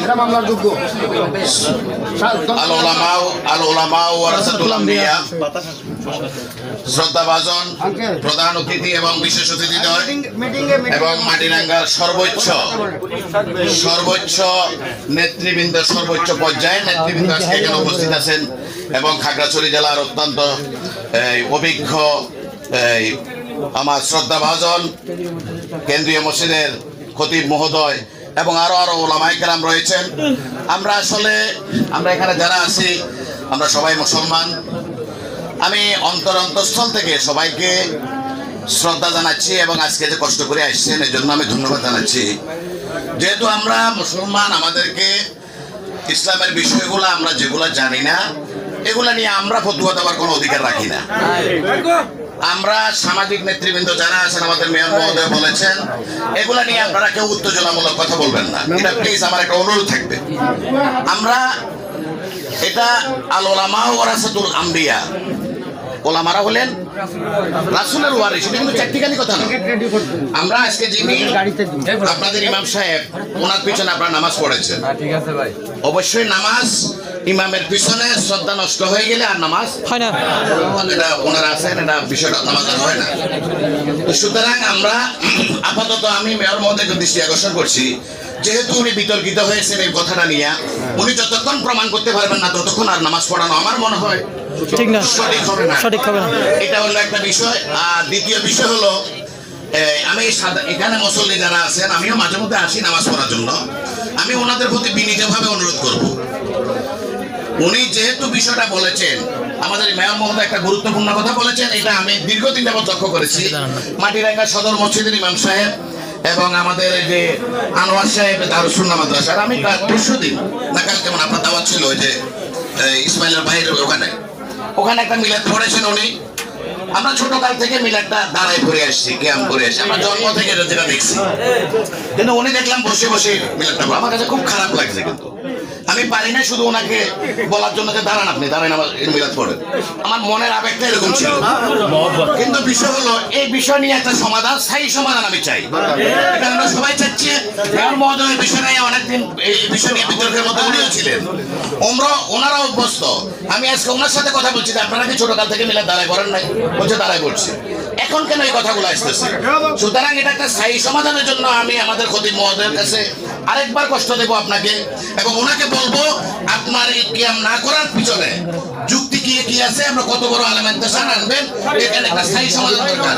মাটিরাঙ্গার প্রায় মসজিদে, মাটিরাঙ্গার বেশিরভাগ মসজিদে ইমাম সাহেব যারা আছে তারা দাঁড়ায় নামাজ কিয়াম করে না, এটার একটা স্থায়ী সমাধান দরকার। আমি যেহেতু মেয়র মহোদয় সময় দিয়েছেন, আমি সবার কাছে অনুরোধ করব, আমার খতিব মহোদয়কে অনুরোধ করব আরেকটা বার সুযোগ দেওয়ার জন্য, একটা দিন সময় দেন, যাতে করে ওনার পক্ষে, উনি কিয়ামের বিপক্ষে ওনার আলেম উলামা আনক, দলিল পত্র হাজির করুন। সবাইকে ধন্যবাদ। আসসালামু আলাইকুম।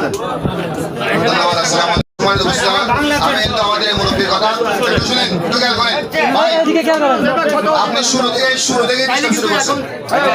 থেকেই ডিস্টার্ব শুরু করছেন, মিলাদ জিন্নাতি ওয়ান নাস। আপনাদের আমি খুব পছন্দ করলাম। ইনশাআল্লাহ আমরা সব সময় সর্বাবস্থায় অল টাইম অলওয়েজ আমরা রাজি। আমরা এই বিষয়ে একমত। এক্ষেত্রে তবে আমার একটা শর্ত আছে। একটা শর্ত হচ্ছে আজকের বইটাকে ওনাদের যে অবস্থান হচ্ছে আপনারা দেখছেন, এটা একটা লিখিত সাক্ষ্য নিতে হবে। উনি যে আজকে জবাব দিতে পারে নাই, হারাম প্রমাণ করতে পারে নাই, উনি সহ ওনার সহযোগী যারা আছে তারা আসতে সাক্ষ্য দিবে যে আজকে আমরা যেহেতু প্রস্তুত ছিলাম না, জবাব দিতে পারি নাই। মুখে বলছে এই কথাটা লিখিত বলতে হবে। দেখেন, যে কথাটা মুখে বলছে এই কথাটা লিখিত বলতে হবে। এরপর আরেকটা বিষয়, আপনার সাথে আমি একমত। ওনারা বাংলাদেশ, চট্টগ্রাম না, বাংলাদেশ না, গোটা বিশ্বের যে কোনো যত বড় আলেম আলোক আমরা রাজি। মাটির আঙ্গার ওপেন ময়দানে হতে হবে, এরকম করবো না। ওপেন ময়দানে হতে হবে, প্রশাসন থাকবে। এবং আমার শেষ যেটা শর্ত ওটা হচ্ছে, যদি ওনারা সেই প্রোগ্রামে মিলাদ কিয়ামের বিপক্ষে দলিল দিতে না পারে, ব্যর্থ হয়, ফেল মারে, তাদের বিরুদ্ধে সরকারি বাদী হয়ে আপনারা মামলা করতে হবে। যদি মামলা করার সিদ্ধান্ত আপনারা একমত থাকে তাহলে আমরা রাজি। বিরোধে যাওয়ার দরকার না। এটা বিরোধ। আপনি আইনে তো মামলা করতে হবে, ইসলামী এখানে কারা করলো, ইসলামী এখানে করতে গেল মামলা দিতে হবে। আমরা আলেমে বেজার লাগাই দিলাম। এটা আলেমরা এগুলো তো দুশমন, দুশমনের কোনো সুযোগ করে নাই। ইয়া নবী সালাম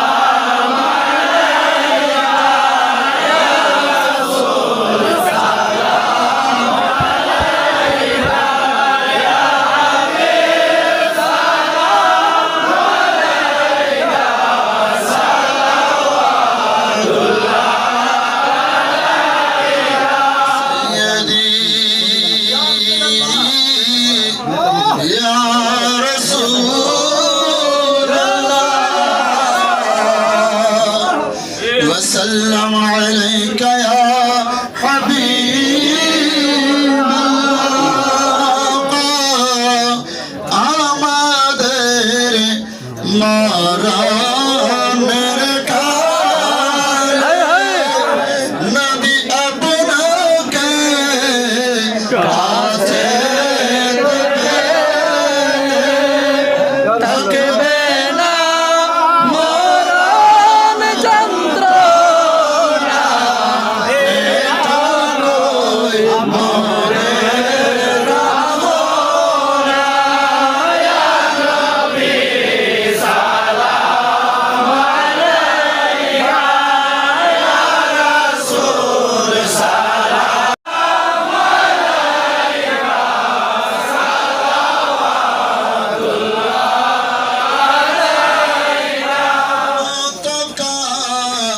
जब वक्त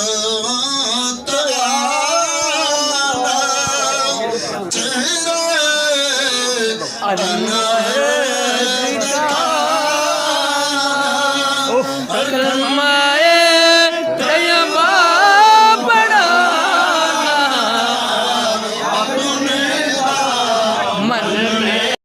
আমরা এতক্ষণ আমাদের খাগড়াছড়ি সদর জামে মসজিদের ইমাম সাহেব এটার ব্যাখ্যা দিচ্ছেন।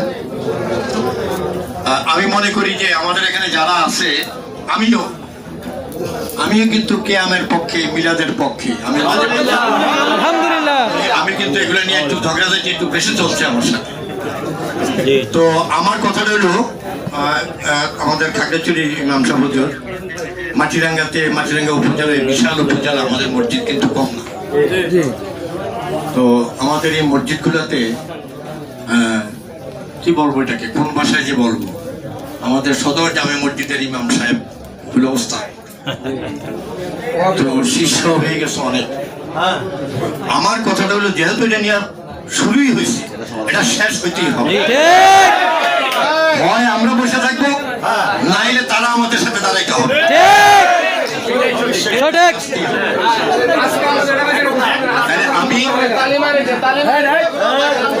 আমি যাকে নিয়ে বিতর্ক মানে তার মুখ থেকে আমরা ডেটটা নেব। তুমি ডেট দাও, কত তারিখ, কোন দিন বসা হবে, প্রশাসনের বিষয়, যা বিষয় আছে সব ব্যাপার আমার বিষয়, ওটা আমি দেখবো। টোটাল উপজেলা ভিত্তিক আমরা স্থান করবো মাঠে, করব, পুলিশ থাকবে, আর্মি থাকবে, বিডিআর থাকবে, সব থাকবে ইনশাআল্লাহ। কত তারিখ? তারিখটা আজকে। এর আগে তারিখের আগে যদি উনি শুদ্ধ হয়ে যায়, তাহলে পুনরায় তার ইমামতি এখানে ফেরত পাবে। আর যদি তারা যদি জবাব দিতে না পারে, আমি ভুল করছি না, সেটা হলো ভিন্ন বিষয়। আজকে থেকে মুসলিম পাড়া মসজিদ কমিটির কারা কারা আছেন? আপনারা আছেন। আজকে থেকে যেহেতু এটা একটা সন্দেহের বিষয় যে তার পিছনে নামাজ পড়লে নামাজ হবে কিনা, এটা বিতর্ক এসেই গেছে। এখন থেকে আপনারা একজন ইমাম আপাতত একজন ইমাম নিয়োগ করুন।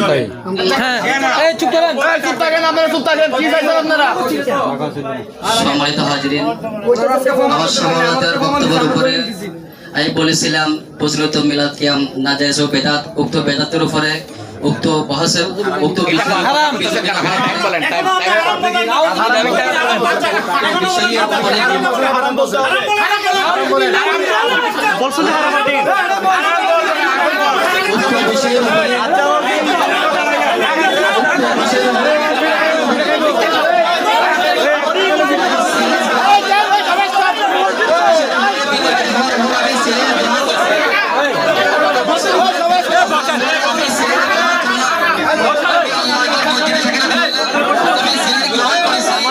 আগামী জুন মাসের শেষের দিকে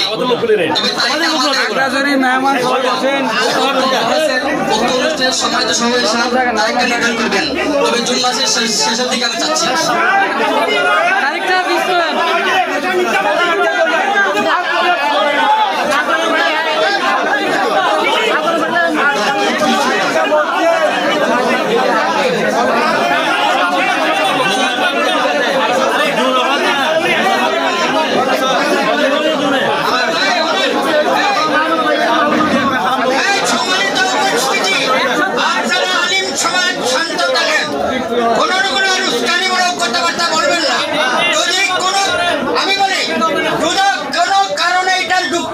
উপস্থাপনা করতে পারেন। আমরা মাননীয় মেয়র সাহেব বলছে আপনাকে একটা সময় সুযোগ দেব, কিন্তু এখানে যারা আলেম যেভাবে কথা বলছেন, যদি কোনো কারণে বলেন 5 মিনিটের ভিতরে আপনার সেনাবাহিনী দিয়ে দেবো। 5 মিনিট আমি বন্ধ করবো, সেনাবাহিনী নিয়ে যাবে। পরিবেশ অশান্ত করার চেষ্টা করবেন না, কারণ আপনারা মনে রাখবেন আমরা বিচারক, আমরা যদি কথা বলেন 1 মিনিট লেখা হবে। আমি মোহাম্মদ হাসান, পিতা আব্দুল মালেক। আমি মধ্য মুসলিম পাড়া মসজিদের ইমাম হিসেবে দায়িত্ব পালনকালে শবে বরাতের রাত্রে বয়ান করাকালীন বলি যে মিলাদ ও কিয়াম বেদাত এবং হারাম, ইহা সত্য মর্মে আমার নিজ নাম স্বাক্ষর করিলাম। আপনার কথা আমরা সাক্ষী হয়ে যাব।